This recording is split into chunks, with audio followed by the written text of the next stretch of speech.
Hey there, hello everyone. आज के इस वीडियो में हम सीखने वाले हैं यूजेस ऑफ OFF ऑफ। इसके जो यूजेस है वो आपको काफी काम आने वाले हैं। स्पोकन इंग्लिश में काम आते हैं, वोकैबुलरी को इम्प्रूव करने में काम आते हैं और साथ ही साथ अगर आप कोई कॉम्पिटिटिव एग्जाम दे रहे हो, आपको ग्रामर इम्प्रूव करना है अपना, तो उसमें भी आपको OFF ऑफ के यूजेस काफी काम आने वाले हैं। तो सबसे पहला इसका जो OFF ऑफ, इसका मतलब होता है निकालना या फिर उतारना। अगर मैं किसी से कहूँ कि टेक ऑफ योर जैकेट या take off your coat, take off का मतलब होता है निकालो या फिर उतारो। दूसरा इसका क्या यूज है? इसका यूज है अगर हम बोल रहे हैं कोई चीज टूट गई है, कोई चीज खुल गई है, तब भी हम बोलते हैं केम ऑफ। जैसे कि the handle came of, handle खुल गया है, ठीक है, तो उसको हम इंग्लिश में कहेंगे द हैंडल केम ऑफ। मेरी एक बटन टूट गई है, निकल गई है, तो उसको इंग्लिश में क्या कहेंगे हम लोग कि one of my buttons has come of. जब हम किसी गैजेट के साथ या किसी इलेक्ट्रॉनिक अप्लायंस के साथ ऑफ लगाते हैं, उसका मतलब हम बोलते हैं उसे डीएक्टिवेट करो, उसे बंद करो। बहुत इजी है, हम इसे डे टू डे लाइफ में बोला करते हैं कि टर्न ऑफ द फैन, मतलब फैन को बंद करो, या स्विच ऑफ द फैन, ठीक है। Turn the radio of, radio बंद करो। Switch the TV off, TV बंद करो। स्विच ऑफ योर फोन, अपना फोन बंद करो। तो किसी भी गैजेट के साथ, इलेक्ट्रॉनिक अप्लायंस के साथ जब आप ऑफ लगाते हो तो उसका मतलब है बंद करो। ये हम सबको यूजुअली पता है। टर्न द फैन ऑफ और टर्न ऑफ द फैन, दोनों ही सेंटेंसेस करेक्ट है। ऑफ का यूज बहुत सारे फ्रेजल वर्ब्स में भी किया जाता है। उनमें से जितने भी इंपॉर्टेंट फ्रेजल वर्ब्स है वो मैं यहाँ पे आपको बताऊंगी। सबसे पहला है कॉल ऑफ। कॉल ऑफ का मतलब होता है रद्द कर देना, टू कैंसल। जैसे अगर मैं कहूँ कि उसने मीटिंग कैंसिल कर दी, तो मैं कहूंगी he called off the meeting. He called off the meeting मतलब he cancel the meeting. Put off का मतलब है टू पोस्टपोन, यानी डिले करना, किसी चीज को स्थगित करना। ही पुट ऑफ द मीटिंग यानी उसने मीटिंग को डिले कर दिया, स्थगित कर दिया। Our boss put off the meeting until next week, यानी हमारे बॉस ने अगले हफ्ते तक मीटिंग को जो है वो डिले कर दिया, यानी मीटिंग अभी नहीं होगी, मीटिंग अगले हफ्ते में ही होगी। सेट ऑफ, सेट ऑफ का मतलब है रवाना होना। जब हम किसी जर्नी को शुरू करते हैं तब सेट ऑफ यूज होता है। To leave, they set off for Delhi, यानी वो दिल्ली के लिए रवाना हो गए, वो दिल्ली के लिए निकल गए। They started their journey for Delhi. Set off का यूज अलार्म के साथ भी होता है। सेट ऑफ एन अलार्म मतलब अलार्म चालू कर देना। Once the door is open the alarm will be set off, यानी विल सेट ऑफ मतलब अगर दरवाजा एक बार खुल गया तो अलार्म बजने लग जाएगा। Once the door is open the alarm will set off. या फिर अगर मैं कहूँ कि he set off the alarm मतलब उसने अलार्म चालू कर दिया।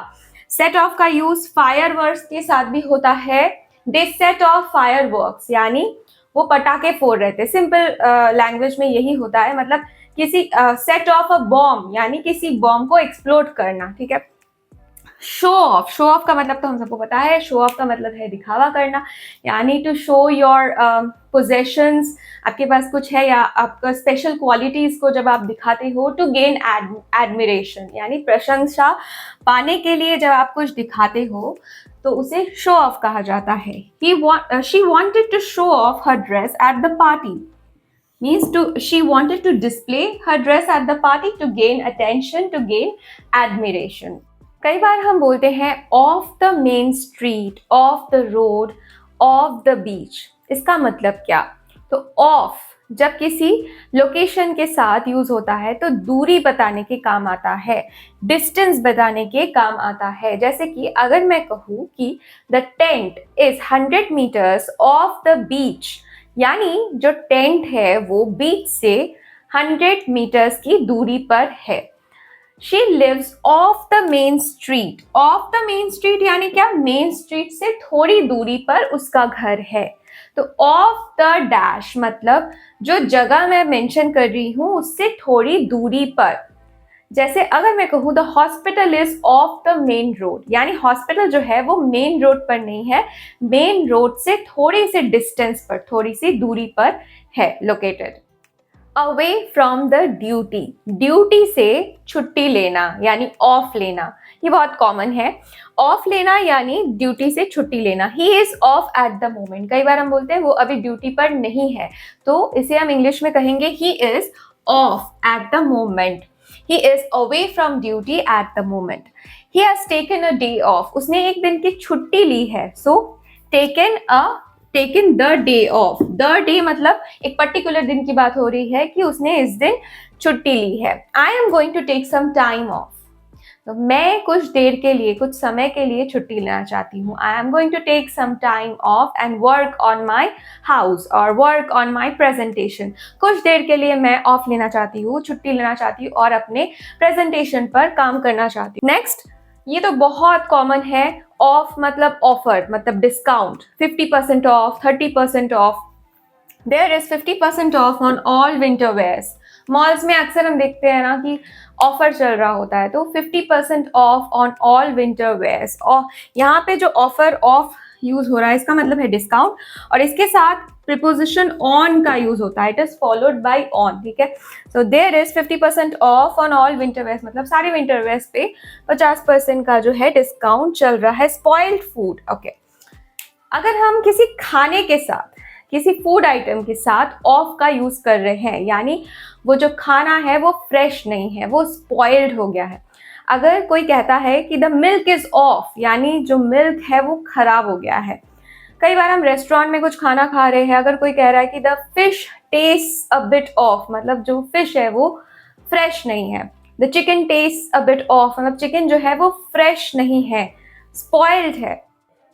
अगर कोई व्यक्ति कहता है कि आई एम फीलिंग ऑफ या फिर आई am feeling a bit off, यानी वो बीमार महसूस कर रहा है, ही इज अनवेल।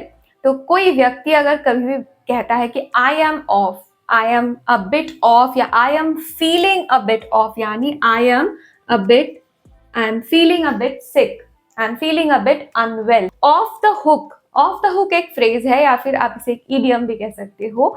इसका मतलब है out of trouble, out of danger. जब कोई मुसीबत से कोई व्यक्ति बाहर आ जाता है उसे कहा जाता है of the hook. He is of the hook अगर हम कहें, यानी वो मुसीबत के बाहर है, अब वो मुसीबत से बाहर है, सेफ है। He is of the hook. His brother paid, suppose किसी का बहुत सारा बिल बाकी है, राइट, तो मतलब वो मुसीबत में है, उसे पे करना होगा, तो उसके भाई ने सारा बिल चुका दिया और उसे बचा लिया, मुसीबत से निकाल दिया। So his brother paid all the bills and got him off the hook. Off limits, off limits मतलब restricted, वर्जित। जब कोई चीज प्रोहिबिटेड होती है, प्रतिबंधित होती है, तो उसे कहा जाता है ऑफ लिमिट्स। जैसे कई बार कुछ एरियाज होते हैं, कुछ जगह होते हैं जहां पे आम पब्लिक नहीं जा सकता है, रेस्ट्रिक्टेड एरियाज कहा जाता है उसे। तो the site is of limits, उसे हम ऑफ लिमिट्स भी बोल सकते हैं। तो कोई जगह के लिए जब हम बोलते हैं of limits, this place is of limits, तो मतलब वो जगह रेस्ट्रिक्टेड है। अगर किसी डिस्कशन के बारे में बोला जा रहा है कि this discussion is of limits या फिर it is an of limits discussion, मतलब इस डिस्कशन को आप ओपनली, इस टॉपिक को नहीं छेड़ सकते, इसके बारे में आप ओपनली बात नहीं कर सकते हैं। रन ऑफ या फिर रैन ऑफ का मतलब होता है सिंपली भाग जाना, to leave abruptly and suddenly, अचानक से चले जाना। The dog will run off if you leave the leash, अगर तुम लीश छोड़ दोगे डॉग जो है वो भाग जाएगा, will run off। Someone ran off with my bag, कोई मेरा बैग लेके चला गया, ran off with my bag। He ran off with the neighbor, वो नेबर के साथ भाग गया। ही इसका मतलब है eloped। ran off का एक और भी मतलब होता है to elope, भागना। तो he ran off with the neighbor। kill off, kill off का यूज ज्यादातर डिसइंफेक्टेंट्स के साथ होता है। हम कई बार सुनते हैं ना, this disinfectant kills 99% of the germs, ऐसे बोलते हैं ना, तो this disinfectant kills of 90% of the germs, मतलब जर्म्स को पूरी तरह से 90% तक खत्म कर देता है, ठीक है। This pesticide kills of all the paste, ये जो पेस्टिसाइड है सारे पेस्ट को पूरा खत्म कर देता है। तो किल ऑफ का यूज यूजुअली डिसइंफेक्टेंट या पेस्टिसाइड्स के साथ, मतलब जो चीजें जर्म को, कीड़े मकोड़ों को खत्म करती है, ऐसी चीजों के साथ यूज किया जाता है। पे ऑफ, पे ऑफ के दो मतलब होते हैं, एक तो होता है उधार चुकाना, कर्ज चुकाना। She will pay off all her debts, मतलब वो अपने सारे जो कर्ज का उधार का भुगतान करेगी, ठीक है, चुकाएगी। एक तो वो होता है। दूसरा है पे ऑफ, मतलब हार्ड वर्क का, जो मेहनत हम करते हैं उसका फल, उसे भी पे ऑफ कहा जाता है। Your hard work will pay of, अगर कोई कहता है मतलब तुम्हें तुम्हारी मेहनत की फल मिलेगी, your hard work will pay of. Next है बर्न ऑफ। बर्न ऑफ का मतलब है कैलोरीज को बर्न करना, कैलोरीज को खर्च करना। एक्सरसाइज बर्न्स ऑफ कैलोरीज, यानी एक्सरसाइज जब हम करते हैं तो कैलोरीज बर्न होती है, खर्च होती है, जिससे क्या होता है, एनर्जी प्रोड्यूस होता है। फिनिश ऑफ, ये हम किसी चीज के लिए, किसी खाने के लिए बोलते हैं। फिनिश ऑफ का मतलब वही है, कंज्यूम करना, किसी चीज को खत्म कर देना, यूज करके, कंज्यूम करके। They finished of several bottles of Coke, तो सिंपल सा सेंटेंस है, उन्होंने बहुत सारे several bottles of Coke consume कर लिया, पीकर उसे खत्म कर दिया। फेल ऑफ, फेल ऑफ का यूज होता है किसी रेस्ड ऊंचे जगह से जब कोई गिर जाता है, जैसे साइकिल से गिर गया, बाइक से गिर गया, किसी पेड़ से गिर गया, तब हम फेल ऑफ का यूज करते हैं। He fell off the bike, he fell off the cycle, he fell off the tree. Off to मतलब कहीं पे जाना। She is off to Mumbai, मतलब वो मुंबई जाने वाली है या फिर जा रही है। She is off to Mumbai. I am off to work, मैं ऑफिस जा रहा हूँ, मैं काम पर जा रहा हूँ। I am off to work. अगर कोई सिर्फ इतना कहता है कि I am off now, I am off now यानी मैं अभी जा रहा हूँ, आई एम लीविंग नाउ, इसका मतलब। नेक्स्ट है सी ऑफ। सी ऑफ यानी विदा करना। कई बार हम किसी रिलेटिव को, किसी अपने को छोड़ने के लिए उनके साथ स्टेशन तक जाते हैं, तो उसे कहा जाता है सी ऑफ करना, right. I saw her of at the station. कई बार हम ऐसे बोलते हैं saw her of, saw him of, ये पास्ट की बात हो रही है, मैं उसे स्टेशन छोड़ने के लिए गई थी, यानी उसे विदा करने के लिए गई थी स्टेशन तक। They came to the station to see him off, वो स्टेशन आए थे उसे छोड़ने के लिए, उसे विदा करने के लिए, वो भी साथ साथ स्टेशन आए थे, to see him off. Laugh it off का मतलब बहुत इजी है। लाफ इट ऑफ मतलब मजाक में उड़ा देना, किसी एक बात को सीरियसली नहीं लेते, जब हम मजाक में उड़ा देते हैं, हंसी में उड़ा देते हैं, तो उसे कहा जाता है laugh it off. You just have to laugh it off, मतलब तुम्हें इसे बहुत लाइटली लेना पड़ेगा, मजाकिया तरीके से लेना पड़ेगा।